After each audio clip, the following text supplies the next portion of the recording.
দিনে অন্তত 3 টাইম, বেশি পারলে তো আলহামদুলিল্লাহ, নবীজির মতো 100 বার করলে আরো আলহামদুলিল্লাহ।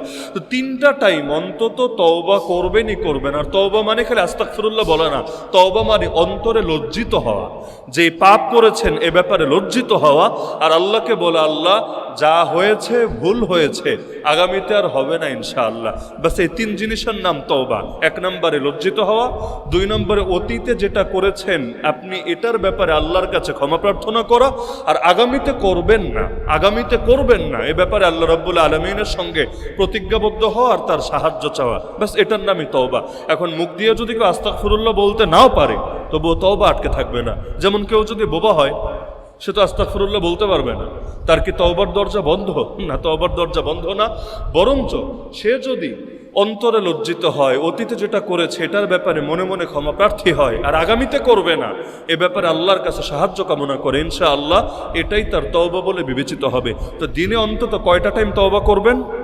এক হলো সকালে, দিনের শুরুতে, আর এক হলো সন্ধ্যাবেলা, রাতের শুরুতে, দিনের শেষে, আর এক হলো ঘুমাতে যাওয়ার আগে। এই 3টা টাইম অন্তত আল্লাহর কাছে তওবা করবেন। হাদিসে আছে আল্লাহ রাব্বুল আলামিন সারা দিন তার হাত খুলে রাখেন, বিস্তার করে রাখেন, রাতের পাপীরা তার কাছে তওবা করবে বলে, আর রাতের বেলা সারা রাত তার হাত বিস্তার করে রাখেন দিনের পাপীরা তার কাছে তওবা করবে বলে। তা আল্লাহ রাব্বুল আলামিন অপেক্ষায় থাকেন বান্দা তওবা করবে আর তিনি মাফ করবেন। কতই না হতভাগা যাদের একটু সময় হয় না আল্লাহর কাছে তওবা করার। এমনকি শেষ রাতে এসে আল্লাহ তো ডাকতে থাকেন, আল্লাহ ডাকে বান্দাকে, বাবা মা না, আল্লাহ ডাকে বান্দাকে, বান্দা তোর কত গুনাহ আছে তুই বল না, আমার কাছে ক্ষমা চা, তোর ক্ষমা চাইতে দেরি হবে, আমি তোকে মাফ করতে দেরি হবে না ইনশাআল্লাহ। যদিও আমাদের দেশে শেষ রাতের ইবাদতের গুরুত্ব একদম নাই হয়ে গিয়েছে। এখানে কিছু সমস্যা আছে আমাদের মানসিকতার, কিছু সমস্যা আছে সিস্টেমের। যেমন বাইতুল্লাহ সফরে যারা গিয়েছেন, একটা দৃশ্য দেখবেন, সেখানে যখন তাহাজ্জুদের সময় হয় ওই সময় সবাইকে জাগানোর জন্য একটা ব্যবস্থা আছে। সেই ব্যবস্থা হলো তাহাজ্জুদের টাইমে একটা আজান দেয়। নতুন কেউ গেলে সে বুঝবে না, সে ভাববে কিরে ফজরের আজান মনে হয়ে গেছে, নামাজটা পড়ে ফেলি। অথচ ফজরের জন্য এই ডাকা না, বরঞ্চ এই আজানটা দিচ্ছে, মূলত ডাকছে কেন? সকলে যাতে তাহাজ্জুদে অংশগ্রহণ করে। হ্যাঁ, এখন এটা ইখতিলাফি মাসালা যে তাহাজ্জুদের জন্য আজান দেওয়া যাবে কিনা, এই প্রসঙ্গ রাখেন। কিন্তু যেই প্রসঙ্গে কথাটা আমি টানলাম, যখন ফজরের ওক্ত হয়, ওক্ত যেই মাত্র হবে, 1 মিনিটও দেরি করবে না, যেই মাত্র ওক্ত হবে ফজরের আজান হবে, আজানের পরে সুন্নতের জন্য সামান্য সময়, ওই সুন্নতের পরপরই ফজর নামাজটা জামাতের সঙ্গে পড়ে ফেলবে। আপনি বলবেন কেন, এই সিস্টেমে সুবিধা কি? সুবিধা হলো রমজান মাসের দিকে তাকালে ভালো বুঝবেন। বহু মানুষ এমন আছে সারা বছর তাহাজ্জুদ পড়ে না, রমজানে পড়ে। নাই বাংলাদেশে বহুত আছে, বহুত লক্ষ কোটি মানুষ এমন আছে সারা বছর তাহাজ্জুদ পড়ে না, রমজানে পড়ে। কেন? কারণ রমজানের শেষ রাতে ওঠাই লাগে, আর ফজরের নামাজটা ওক্তের শুরুতেই হয়ে থাকে। এখন সে জানে যে সেহরি আমার খাওয়া শেষ, এখন ফজরের নামাজও বেশি দেরি নাই, অন্যান্য সময়ের মতো অনেক দেরিতে হবে এমন না। তাহলে আমি তো এখন ঘুমালে ঝামেলা, আমার নামাজই কাজা হবে। তাহলে যেহেতু হাতে 10 মিনিট 20 মিনিট আছে, 2 রাকাত 4 রাকাত যা পারি তাহাজ্জুদ পড়ে ফেলি, এই সুবিধাটা সেখানে হয়।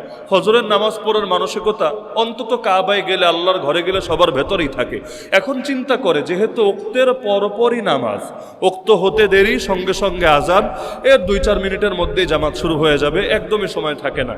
তাহলে আমাকে উজু করতে হবে আগে, ফ্রেশ হতে হবে আগে, সব করতে হবে আগে, এমনকি মসজিদেও গিয়ে সিরিয়াল দিতে হবে আগে, না হলে জায়গা পাওয়া মুশকিল ব্যাপার।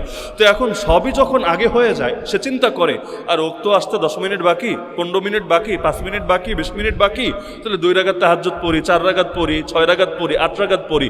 দেখা যায় সিস্টেমের কারণে আলহামদুলিল্লাহ তাহাজ্জুদ আদায় হয়ে যায়।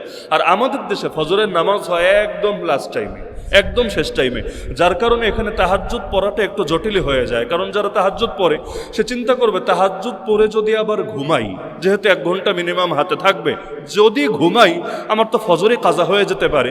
তো এই তাহাজ্জুদ আবার কেমন তাহাজ্জুদ, যেই তাহাজ্জুদের কারণে ফজর কাজা হয়ে যায়, তাহলে তো দেখা যাবে আমাকে সুন্নত ধরতে গিয়ে ফরজ মিস হচ্ছে। থাক বাবা, আমার তাহাজ্জুদ লাগবে না, আমি ফজরটা জামাতের সঙ্গে আদায় করি।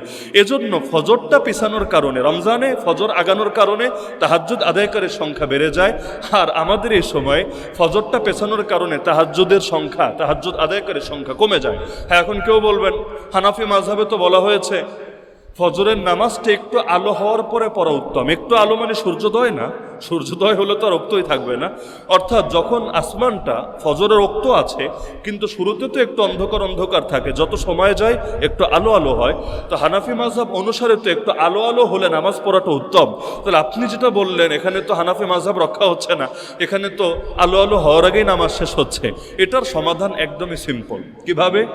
ফজরের নামাজ যদি হক আদায় করে পড়েন, ওই শুরু হবে অন্ধকার থাকতে আর শেষ হতে হতে কিছুটা আলো আলো হয়ে যাবে আলহামদুলিল্লাহ। ফজরের নামাজ যদি ইন্না আতাইনার কুল হুয়াল্লাহ দিয়া পড়েন তাহলে তো শেষ হতে সময় লাগবে না। আমাদের অধিকাংশের মহব্বতের সূরা, প্রথম রাগাতে ইন্না আতাইনা, দ্বিতীয় রাগাতে কুল হুয়াল্লাহ, এভাবে পড়লে তো 5 মিনিটেই নামাজ খতম।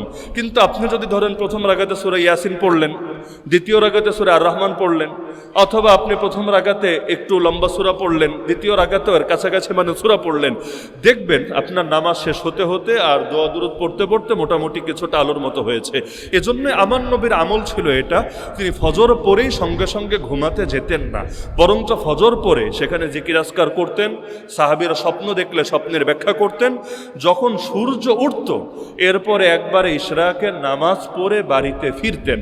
তাহলে ওইটা যদি সম্ভব হয় আলহামদুলিল্লাহ, যদি সম্ভব নাও হয়, যেহেতু এশার নামাজের পরে দেরি করে ঘুমানোটা অনুত্তম, কিন্তু আমাদের দেশে এটা চাইলেও অনেক সময় সুযোগ থাকে না, ঘুম শুরুই হয় রাত 2টায়, 1টায়, 12টায়।